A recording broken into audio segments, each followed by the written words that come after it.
It was just another Thursday morning at the Roosevelt Grand Hotel in downtown Chicago. Sunlight streamed through the tall lobby windows, painting golden streaks across the polished floors. Guests came and went, hurried business travelers, families with too many bags, a couple arguing quietly in a corner. In the middle of the morning chaos, a woman in a neatly pressed housekeeping uniform pushed a cleaning cart toward the elevators, as unnoticed as the furniture. Her name was Emily Carter.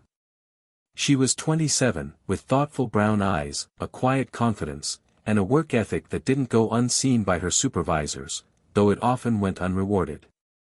She'd been in the U.S. for just under 4 years, after emigrating from the Netherlands when her mother passed away.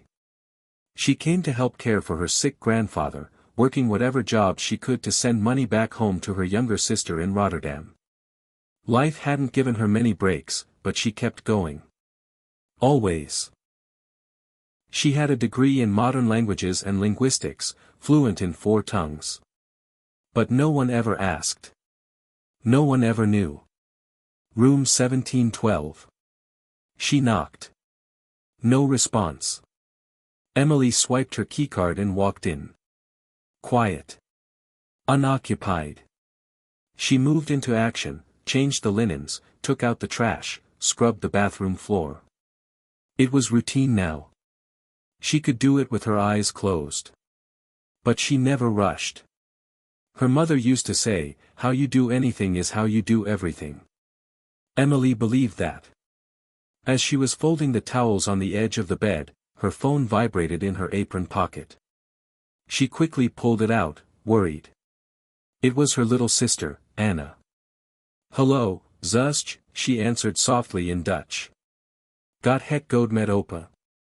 Her voice dropped lower as she stepped away from the open door. She listened, concerned. "Nee, hij moet die medicijn nemen. Ik stuur morgen geld, ook." She promised her sister she'd figure something out. Again. And then she heard someone clear their throat. Emily turned around, startled. A tall man stood in the doorway, suitcase in one hand, briefcase in the other. He looked like he belonged on the cover of a finance magazine, tailored charcoal suit, neatly combed hair, and eyes that had seen both struggle and success. "I'm so sorry, sir," she said quickly, switching to English. "I didn't know you were checking in early." The man didn't respond right away. He was looking at her as if she'd just spoken a forgotten language. In a way, she had. "You were speaking Dutch," he said finally. She blinked, surprised. "Yes. I was." He paused. "My mother was Dutch. I haven't heard that language in years."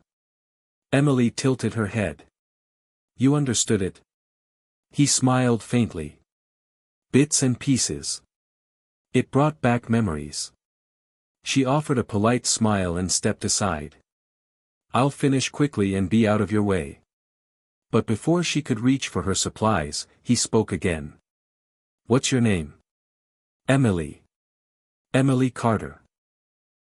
He nodded slowly, then looked at her for a long moment, not in judgment or impatience, but as if trying to place something.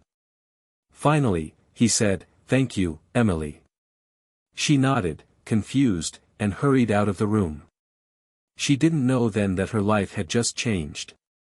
The next morning, Emily was folding sheets in the laundry room when her supervisor walked in, looking half-stunned. "Emily," she said, out of breath. "There's a man asking for you in the lobby.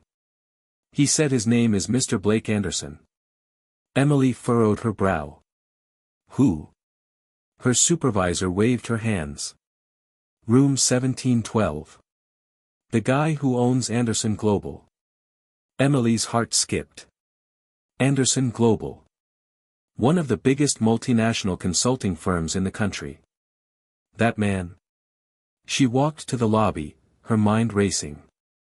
Blake Anderson stood near the piano, perfectly put together as before, but this time with a different look in his eyes, like he'd made up his mind about something. "Emily," he said warmly. "Thanks for coming. I know this is unexpected." She nodded, still unsure what was happening. Is everything okay? Yes, he said. I wanted to talk to you, over coffee, if you're willing. She looked around. I'm on my shift. He smiled. Already cleared it with your manager. I just want to hear your story. She was hesitant but curious. Something about him felt genuine. So she agreed. They sat in the cafe near the window. Emily spoke carefully at first, but something about Blake made her loosen up. She talked about her family, her background in linguistics, her dream of becoming a professional translator. She explained how she ended up in America, how everything changed when her mother died, how she had to care for her grandfather, how she shelved her dreams to keep her family afloat. Blake listened the whole time without interrupting. Not once. You're incredibly articulate, he said when she finished. And you're fluent in how many languages? 4, she said quietly. Dutch, English, German, and Spanish. He leaned back, clearly impressed. Emily, he said, you don't belong behind a housekeeping cart. You belong in front of a room, translating international strategy meetings. You belong where your voice is heard. She stared at him, unsure what to say. I want to offer you a position, he continued. We need someone like you. Bilingual, discreet, smart. You'll start as a junior interpreter and go from there. Full training, mentorship, and the pay is, well, it's not minimum wage. Emily blinked. Are you serious? I don't make offers I don't mean. She looked down at her hands. Why me? Blake smiled. Because I saw my mother in you. She was the smartest person I ever knew, but no one took her seriously when she moved here. She had an accent, cleaned homes for rich people, and died before anyone saw what she was capable of. I made a promise to myself that if I ever had the chance to help someone like her, like you, I would. The following months were like stepping into another world. Emily traded her cleaning cart for a desk in a downtown office with views of Lake Michigan. She worked harder than she ever had, but it was different now, the work was aligned with her purpose. Blake kept his word. He assigned her a mentor, brought her into meetings, and encouraged her to apply for internal programs that accelerated her growth. Her first paycheck was more than she had made in 2 months at the hotel. She sent money to her sister, who used it to enroll in nursing school. Her grandfather got better care. And Emily. Emily started dreaming again.